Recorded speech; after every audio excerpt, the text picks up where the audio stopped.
what do you think is even more intimate than sex? When I need something, or if I'm going through something, or having trouble in life, having a partner that understands, or at least tries to understand instead of reacts and makes things worse, is so hot. Like, if I'm having anxiety or feeling triggered about a past trauma or insecurity, being able to get through it with someone makes it so much easier, and you feel immediately closer to them. If I'm with someone and they feel comfortable enough to be vulnerable, whether that's sharing fears, crying, or just being completely honest about their feelings. Some of my most memorable moments in life are seeing men I love cry. My dad having to put down his dog, my husband at his father's funeral, etc. There's nothing closer than someone opening up their heart to you or showing you what's going on deep inside. Being able to share silence with another person and it not be awkward. Many people feel the need to talk, ask questions, and always be engaging because they fear their partner will think they're not interested or bored with their presence. But to just be together and not always have expectations is a great sign you have found your person. Of course, if all you do is sit together in silence, that's a different story. When someone shows genuine interest in the things I like, they don't even have to be interested in it themselves, but to be intrigued as to why I'm interested in it, it's like saying, I know this is important to you, so I want to learn more about it and be closer to you. Being able to objectively talk about money and finance. To plan your financial future with someone, talk about combining finances or not, without arguing about who makes more and who should do this or that. It's really hard to get close to someone that closes the door anytime money comes up, which for most people is very often. I knew I found my person when I was able to do all the weird stuff that previous boyfriends made me feel dumb for. I don't expect my husband to want to watch Jurassic Park once a week, but the fact that I can and don't get any shit for it is amazing. Being able to be yourself around your partner, no matter what, when it doesn't hurt anyone, without judgment, is a major turn on. Talking while cuddling. Cuddling may often lead to sex because it makes you feel so close, but knowing that you're with someone where cuddling doesn't always mean sex is next is awesome. Sometimes you just want to be held and talk and feel connected physically and emotionally at the same time in a way that is not sexual. Knowing I can check my partner's phone or email anytime I need to, like if they booked a flight and I want to forward the itinerary to myself, I don't need to worry about what I'll find when I open up the phone in Gmail. Knowing there is nothing to hide makes me feel closer and safer. Being able to challenge your partner's beliefs and ideas without getting into a fight. Ask a couple about personal finances, household priorities, or raising kids. You'll see very quickly the couples that are in sync and can resolve differences without fighting, or at least have learned to live with the differences because they understand each other.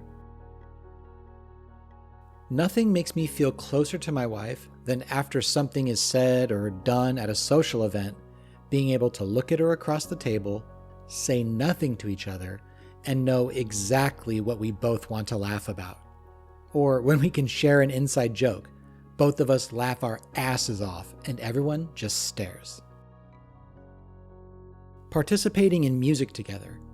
I don't mean listening to the same music. I mean either creating or at least singing and playing music together. Creating music, whether it's playing an instrument or singing, is a vulnerable position. Being vulnerable together and producing music is a very unique and intimate experience. We regularly hold karaoke nights at home on the couch, just the two of us. Eye gazing. Being able to stare into each other's eyes, wondering what the other is thinking. If it's weird, it's because you're afraid of what they're thinking, or you're afraid of what you're thinking.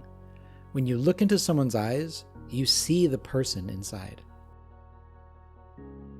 Falling asleep while holding each other. I'm a pretty light sleeper, and I tend to move a lot when I'm falling asleep as I struggle to get comfortable. Anytime the two of us can curl up next to each other and just fall asleep, it does something to the brain. It's just the two of you, huddled up like a couple puppies, re-energizing together for the next day. Showering together. It's really hard to be naked, bathing each other, and it not get sexual. But sometimes you just want someone to wash your back in that spot you can't quite reach, and it feels so good, and you think the other person is some river spirit sent to protect you. Playing cooperative video games together on the same team. There's just something magical about teaming up and protecting each other and becoming a terror-filled duo hell-bent on destroying anything and everything around you. When someone takes the time to teach you how to do something, they are sharing knowledge, teaching you a skill, etc. But at the same time, you get to see that person's mind. You literally are being exposed to ideas and learned knowledge stored in that other person's head, and they want to share it with you. Outside of bodily fluids, I don't know what's more intimate than sharing thoughts. When my partner brags about me to other people, and it's really meant for me to hear. She doesn't actually care whether they are impressed or not. She's just doing it so I hear her, and it lets me know that she's my biggest fan. Complimenting growth in areas you know the person has been struggling with. When you compliment someone, especially when they have struggled to thrive in that area before, it not only demonstrates you notice them, but builds their confidence in an area where previously they had low self-esteem. This creates a moment of, there are so many people in this world, but you're the one that sees me and knows me. Donating an organ.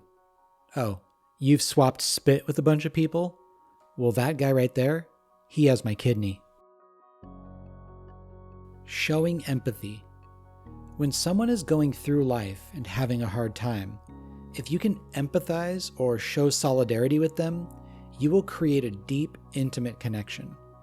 This could be shaving your head with them during chemotherapy, active listening, checking in on someone just to say hi, or doing small acts of kindness for someone in need. Effective co-parenting. Parenting is emotional, and sometimes it's very difficult to be on the same page on how to deal with daily life. Then there's those moments when both of you see your child thrive, and you say, he's like that because we're fucking awesome together. Up, dude! Legend.